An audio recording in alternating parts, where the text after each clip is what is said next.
Welcome to St. Paul's United Church of Christ. Well, let's face it, COVID-19 has us doing everything in different sorts of ways. Our whole world has been turned really upside down.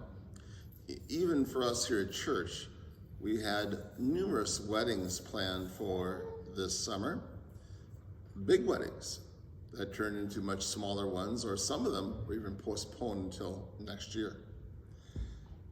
Weddings are pretty special though. I have in my hand a wedding invitation. This is a wedding that has happened already, but it's nice to have an invitation, and it's really a beautiful one, see? And at any rate, it gives all the details of the wedding and all the information that's needed, and of course it also says to respond back.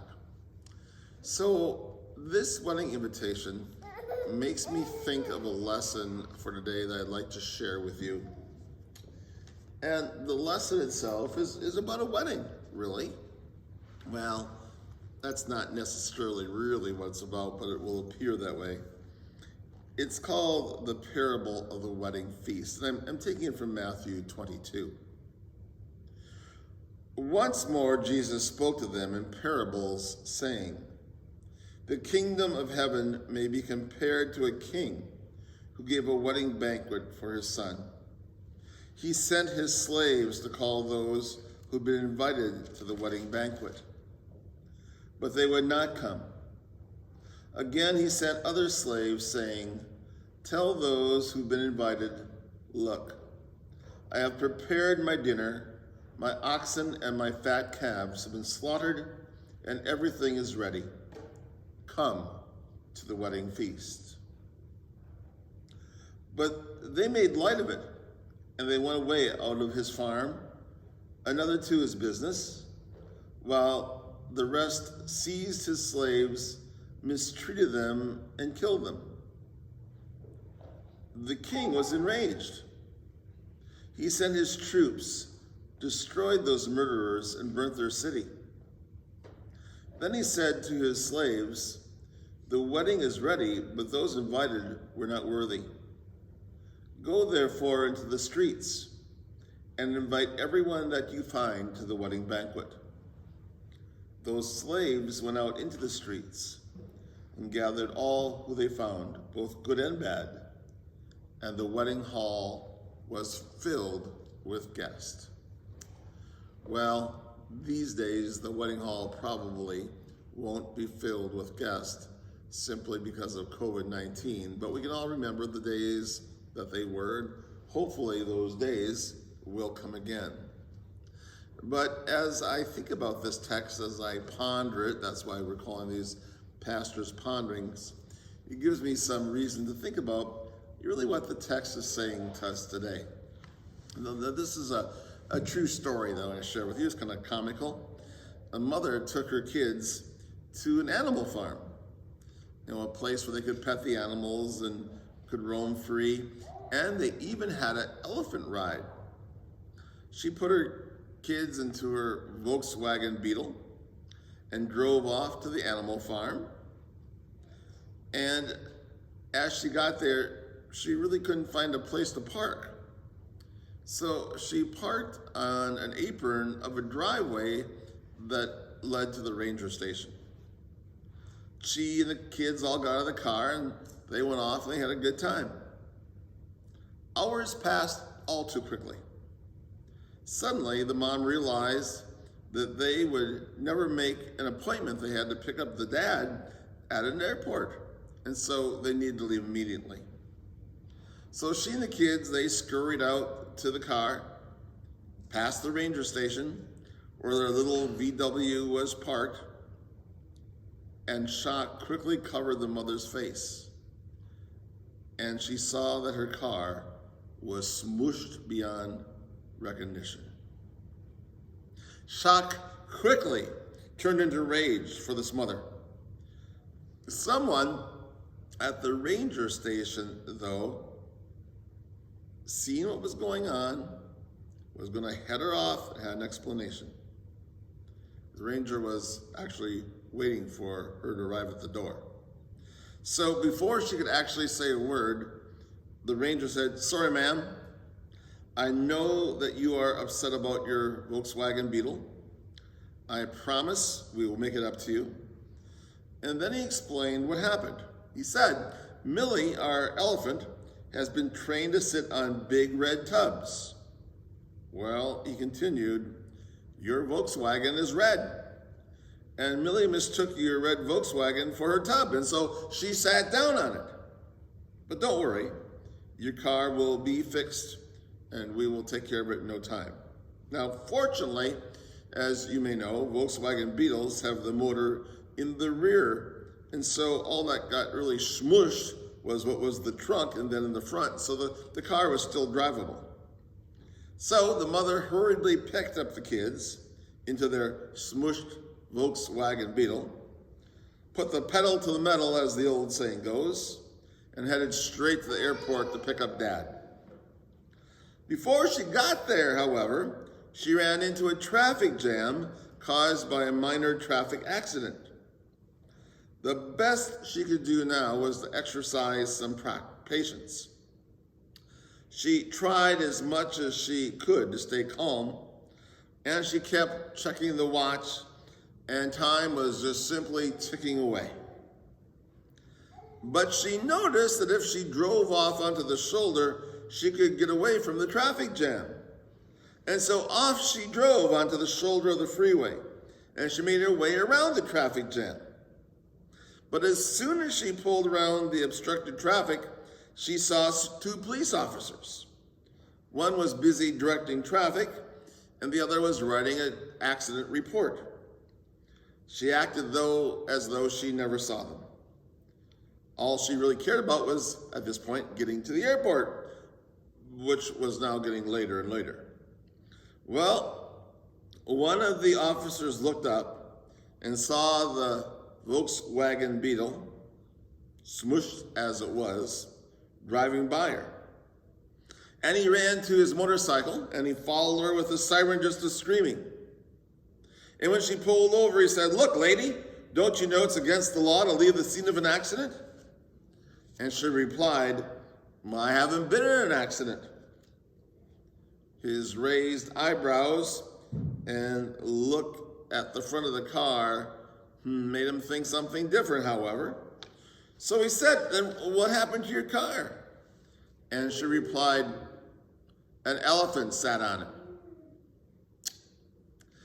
That's when the officer brought out the breathalyzer.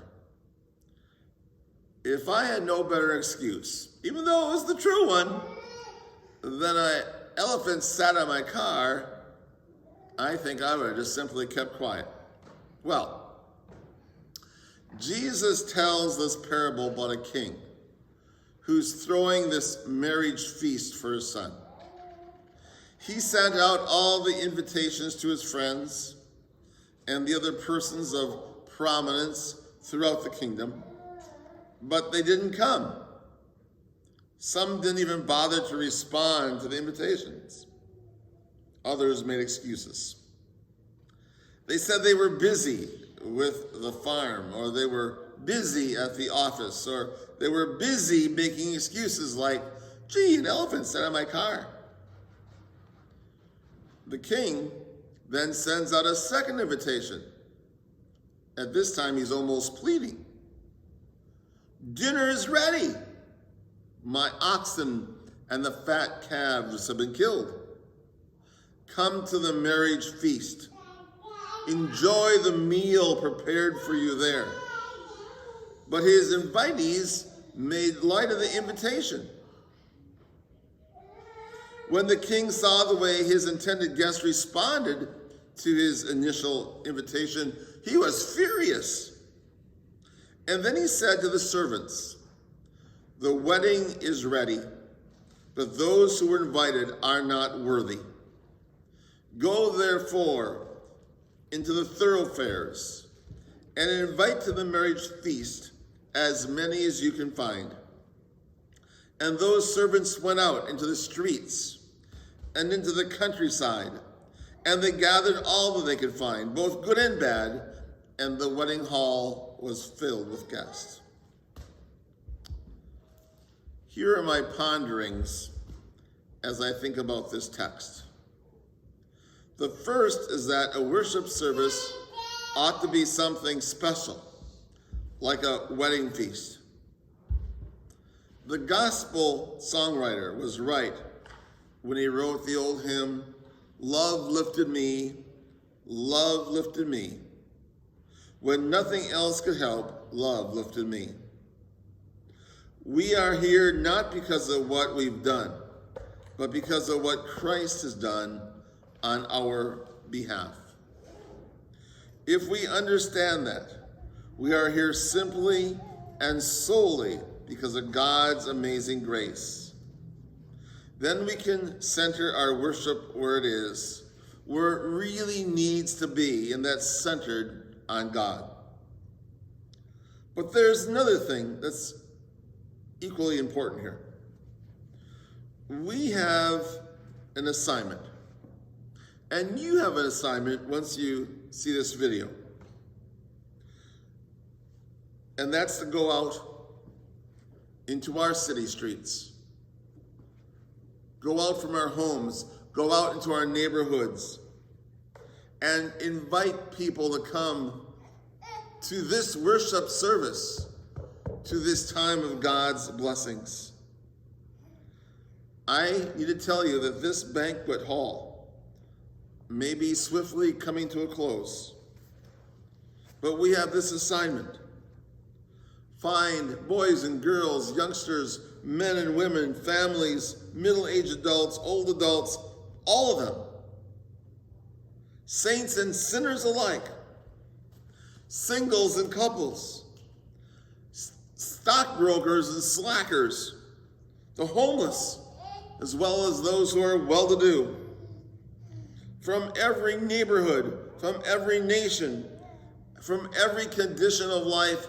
It doesn't matter who you are or where you are on life's journey, you are always welcome here. And you have a responsibility to tell the next generation of God's love, to invite them to come to this banquet.